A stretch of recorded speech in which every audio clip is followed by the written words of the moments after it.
MGVCL VS paper ઊન 2013 1. વીજ અકસ્માત થવાનું મુખ્ય કારણ કયું હોય છે? એ. વધુ પડતો આત્મવિશ્વાસ. બી. કામની જાણકારીનો અભાવ. સી. નિષ્કાળજી. ડી. ઉપરના ત્રણેય. 2. ભારતની ગ્રીડ પદ્ધતિમાં ફ્રીક્વન્સી. ડી. 50 સાયકલ પ્રતિ સેકન્ડ. 3. OLTCનું આખું નામ જણાવો. A. On load tap changer. 4. સબસ્ટેશનની બેટરીમાં કયો એસિડ વપરાય છે? બી. Hydrochloric acid. 5. ગુજરાત રાજ્યનું લોડ ડિસ્પેચ સેન્ટર ક્યાં કાયાશીલ છે? બી. ગોત્રી, વડોદરા. 6. ITI નું ITI પૂરું નામ. સી. Industrial training institute. 7. સ્ટેબિલાઇઝરનો ઉપયોગ શા માટે કરવો? બી. વીજ દબાણની વધઘટ જાળવવા. 8. વીજળી લેમ્પના ફિલામેન્ટમાં નીચેનામાંથી કઈ વસ્તુની વપરાશ થાય છે? સી. ટંગસ્ટન. 9. ટાવર સ્ટીલ પોલને કલર શા માટે કરવામાં આવે છે? એ. સારા દેખાવ માટે. બી. વાતાવરણની અસરથી મુક્ત રાખવા. સી. આયુષ્ય વધારવા. ડી. ઉપરના ત્રણેય માટે. 10. ગ્રાહક દ્વારા વપરાતા જનરેટર સેટથી વીજ અકસ્માત અટકાવવા ગ્રાહકના વીજ પ્રસ્થાપન પર કઈ સ્વિચ લગાવવી જોઈએ? ડી. 4 pole switch. 11. નીચેનામાંથી કયા પ્રકારનો ફોલ્ટ અર્થે ફોલ્ટ ગણી શકાય નહીં? એ. કંડક્ટર તૂટવાથી. 12. સ્ટોરમાં માલ સામાનની આવક જાવક નોંધવા માટેના રેકર્ડને શું કહે છે? એ. બિનકાર્ડ. 13. ELCB નો વીજ પ્રસ્થાપનમાં ઉપયોગ. સી. લીકેજ કરંટ સામે સુરક્ષા. 14. મધ્ય ગુજરાત વીજ ક. લી. કઈ લાઇનનું નિયમિત રીતે મેન્ટેનન્સ કરે છે? એ. 11 કે. વી. અને તેની નીચેના. 15.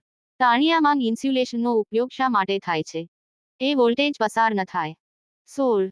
11 કિલોવોલ્ટ ઓવરહેડ લાઇનમાં કેટલા તાર હોય છે? બી. 3. 17. એક સિંગલ ફેઝ સર્કિટનો લોડ 1000 વોટ્સ છે તો તે 5 કલાક ચાલે તો કેટલા યુનિટ પાવર વપરાશે? એ. 5. 18. વર્તમાન કયો વીજ કાયદો અમલમાં છે? સી. ઇલે. એકટ 2003. 19. જનરેટરનું કાયા. સી. મિકેનિકલ એનર્જીનું રૂપાંતર ઇલેક્ટ્રિકલ એનર્જીમાં કરવાનું. 20. કેબલના લગ્સને ફિટ કરવા વપરાતું સાધન. સી. કિમ્પિંગ ટૂલ્સ. 21. વીજ થાંભલા પર કામ કરતી વખતે બી. સેફટી બેલ્ટ પહેરેલો હોવો જોઈએ. 22. ટ્રાન્સફોર્મરની સિલિકા જેલનો રંગ સામાન્ય સંજોગોમાં કેવો હોવો જોઈએ? એ. ભૂરો, ગુલાબી. 23. લાઇન ક્લિયરન્સ લીધા પછી સૌ પ્રથમ શું કરવું જોઈએ? બી. લાઇનને અર્થિંગ કરવું. 24. પાણી એ વીજળીનું એ સુવાહક છે. 25. પાવર ફેક્ટર સુધારવા.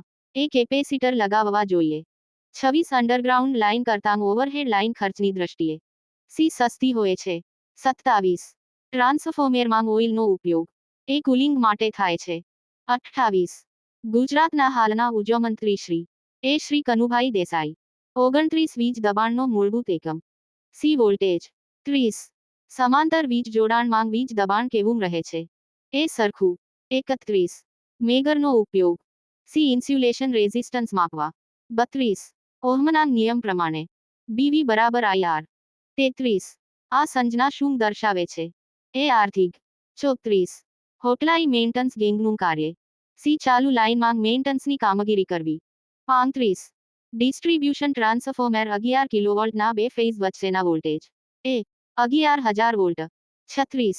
વીજ સર્વિસ લાઇનમાં એક ઇન્સ્યુલેટર લગાવવાથી બી. સર્વિસમાં લીકેજ કરંટ અટકાવવા. 37. દાઝ્યા ઉપર પ્રથમ શું લગાવવું જોઈએ? એ. ઠંડુ પાણી. 38. ખેતીવાડી ફીડરમાં સિંગલ ફેઝ પાવર દરમિયાન ઘર વપરાશ માટે વીજ ટ્રાન્સફોર્મર ક્યાં મૂકવામાં આવે છે? બી. સબસ્ટેશન ખાતે 11 કે. વી. ફીડરના શરૂઆતમાં. 39. આમાંથી કયો પદાર્થ અવાહક નથી?